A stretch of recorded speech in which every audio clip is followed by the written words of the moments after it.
This is a free sample of the book Benefit from Your Breakup by Cairo Copeland. First half of this book is posted right here on YouTube, free for everyone to listen to. If you like this content and want to hear or read the rest, or want to listen to it free of ads, visit reinventideal.com/breakup. The book is available on Kindle, paperback, and Audible at reinventideal.com/breakup. Chapter 3. Why she's acting so cold. Have you ever wondered why it is that a woman can move on from a failed relationship, particularly when she initiated the breakup, and go about her life acting as if you never existed? There is even a scientific explanation for this. Rollo Tomassi of The Rational Male calls it the war brides syndrome. During tribal times, one tribe would conquer another, kill all the men and keep the women for themselves. In order to survive, the women needed to learn to forget all about their previous lovers and bond with their captors. A mechanism was developed in their minds to cope with it, and evolution has made it stick with them throughout thousands of years. This is how she can act so indifferent to you after the breakup, like you were never a part of her life. Yes, there is solipsism, sometimes there's even narcissism, but this behavior is deeply rooted in their nature because they needed it as a survival mechanism. From the Stone Age to the 19th century, they were treated like property and had to develop a resilience to being passed around like prizes to the victors of war. Out of necessity, they needed a way to disassociate from connections that carried the potential for great pain. For example, a woman could lose a child, which is one of the greatest emotional investments she can make. Many women that lose children they don't even get the chance to know through miscarriage are greatly harmed emotionally by it, but they still manage to move on. How? Through this mechanism. Males do not have something analogous like this in their lives because we've not needed to develop it. Often, males were happy to die in war, so very few survive with the need to overcome the pains of losing deep emotional connections. In fact, the ones that do survive from conditions like survivor's guilt and PTSD end up having very difficult lives later on. Look who has a harder time dealing with these conditions. Seems like quite the opposite you would expect. Men should be more stoic and rational about handling their life's problems, but the truth is they're more fragile with traumas.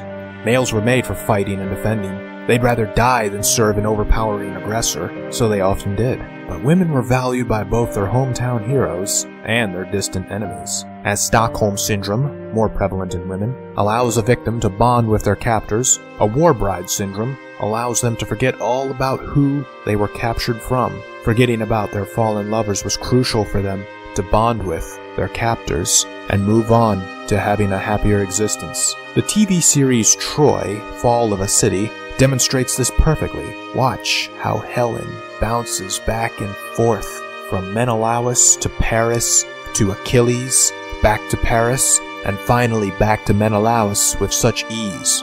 She does so because she has to. There's no way she could stand up for herself against such overpowering men. She must submit to them.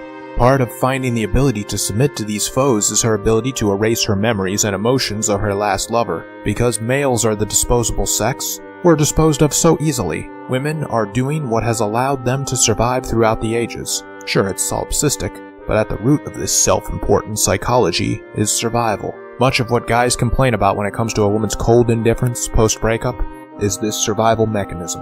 And of course, the world has made it more painful for males because of the fempowerment mandate that says, "Girl, you must never do anything for the express pleasure of a man, he's gotta do everything for you." Entitlement conditioning of women when they say, "You go girl, do what's best for you." Social conventions that excuse their bad behavior. It's practically illegal to hold a woman accountable for her actions, and the endless line of replacement options, thanks to the simps that flatter her all day long on social media. Bear in mind, while this will inspire a lot of black pill anger, it is hardly a calculated move by women. They don't know they do this because survival mechanisms are just like breathing. You do them without thinking about them. So they'd likely deny they do it and probably get offended at the accusation. Jason felt this inconsiderate indifference from Katie, and it drove him mad.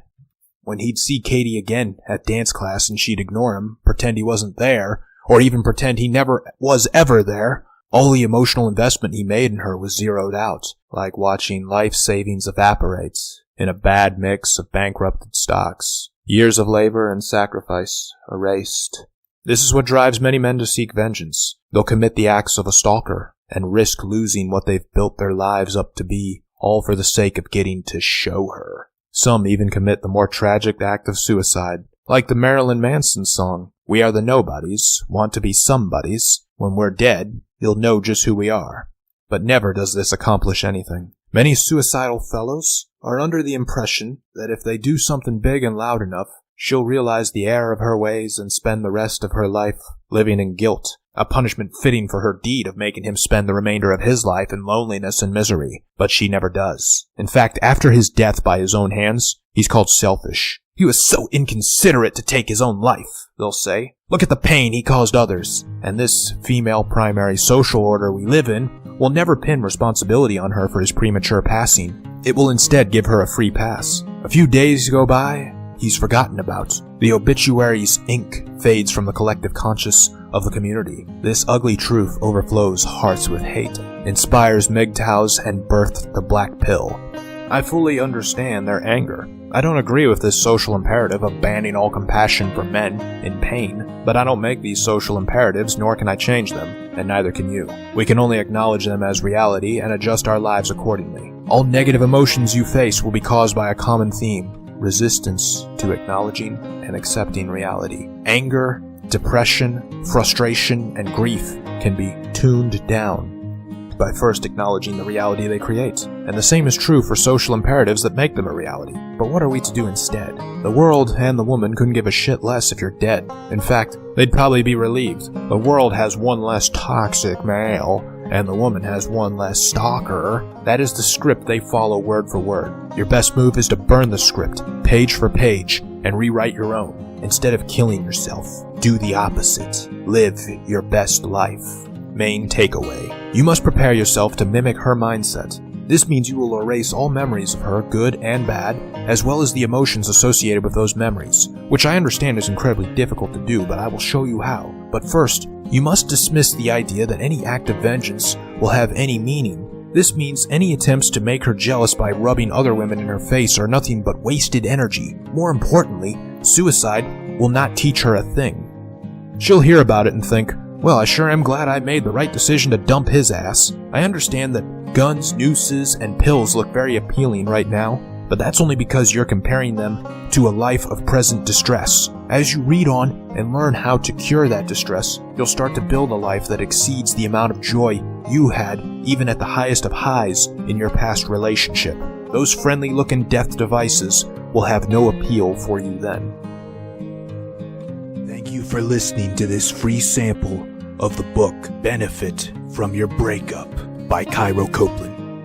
If you enjoyed it and want to hear or read the rest, or want to listen to it free of ads, visit reinventideal.com/breakup. The book is available on Kindle, paperback, and Audible at reinventideal.com/breakup.